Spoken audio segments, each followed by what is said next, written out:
Hey, ladies and gentlemen, and welcome back to my reading journey. Hope you're all doing fine, and I came back to my original location. So, we're gonna continue with the third part of the Atavism of John Tom Little Bear. So, let's do this.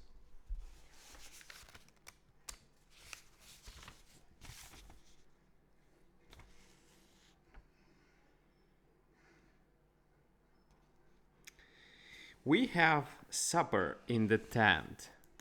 The youngster looks upon me, and the professor as ordinary braves only intended as a background to the camp scene.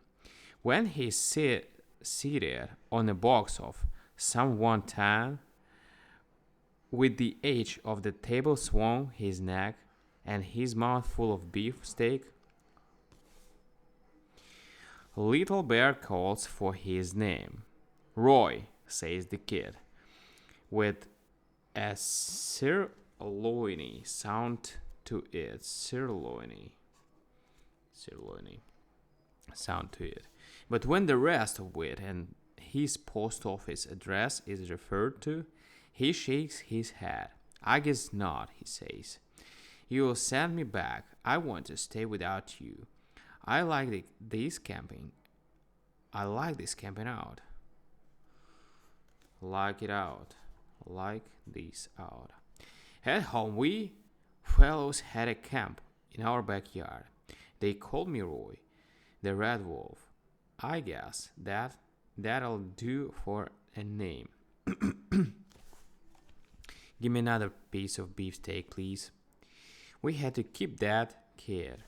We knew there was a hullabaloo about him somewheres, and that Mama and Uncle Harry and Aunt Jane and the chief of police were hot after finding his trial, but not another word would he tell us. In 2 days, he was the mascot of Big Medicine outfit, and all of us had a sneaking hope that his owners wouldn't turn up. When the red wagon was doing business, he was in it and passed up the bottles to Mr. Peters, as proud and satisfied as a prince that's abjured a $200 crowd for $1 million parvenus. One John Tom asked him something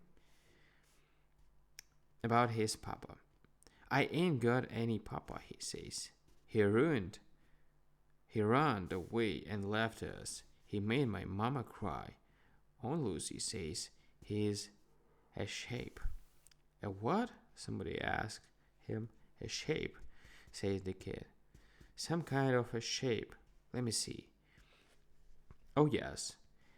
A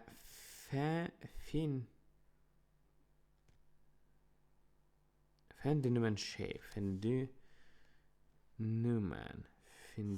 shape. I don't know what it means. Same. Junton was for putting our brand on him and dressed him up like a little chief with wampum and beads. But widows said somebody's lost that kid is my view of it, and they may want him. You let me try him with a few stratagems and see if I can get a look of his visiting card. So that night, I goes up to Mr. Roy Blank by the campfire and look at him contemptuous and scornful.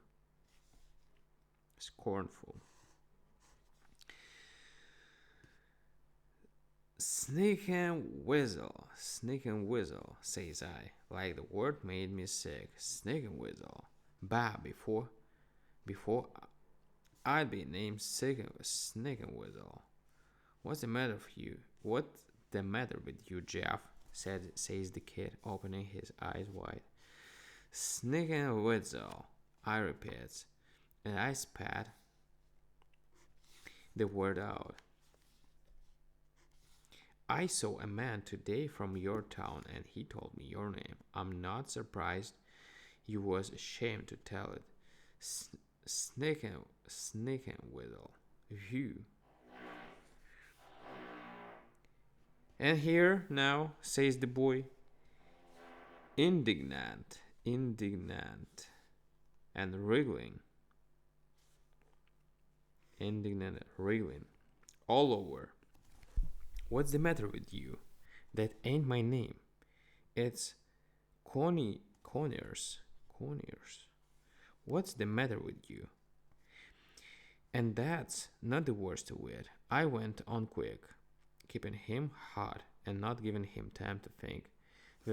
We thought you was a nice, well-to-do family.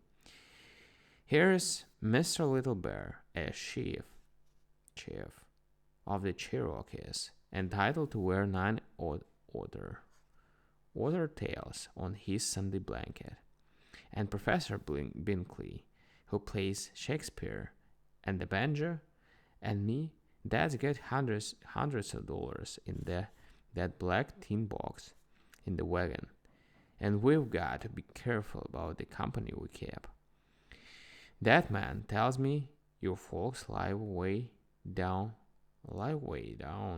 in a little hencoop alley where there are no sidewalks, and the gods eat off the table with you. The kid was almost crying now. "'T ain't so," his splutters.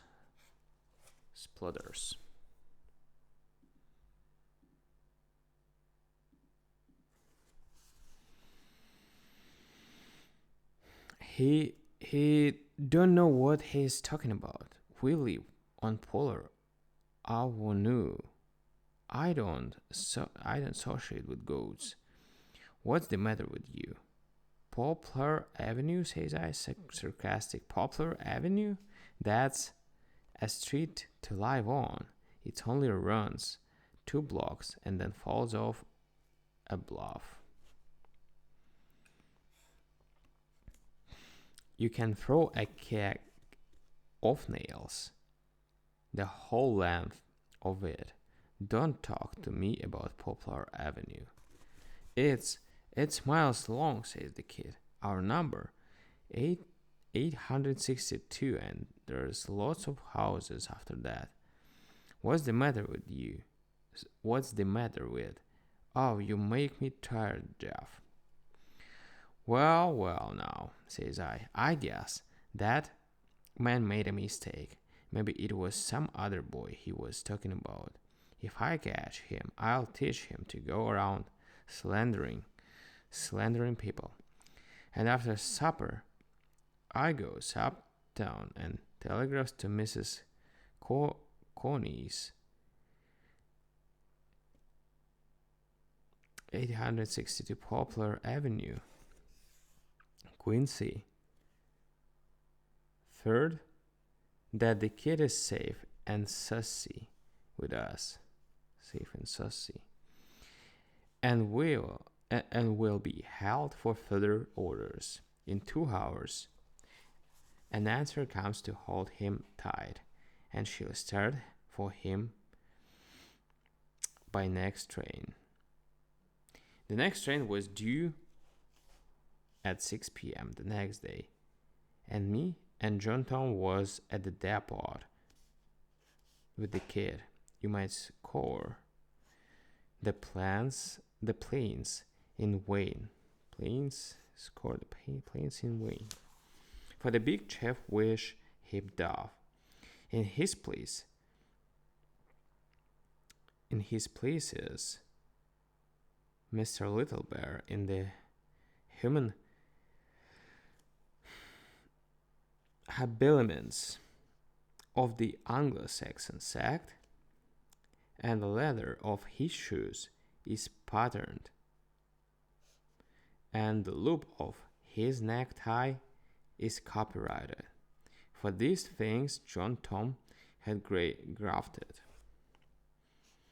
on him at college along with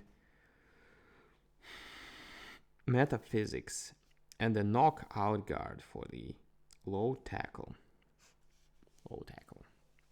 But for his complexion, which is some yellowish, and the black mop of his straight hair, you might have thought here was an ordinary man out of the city directory that subscribes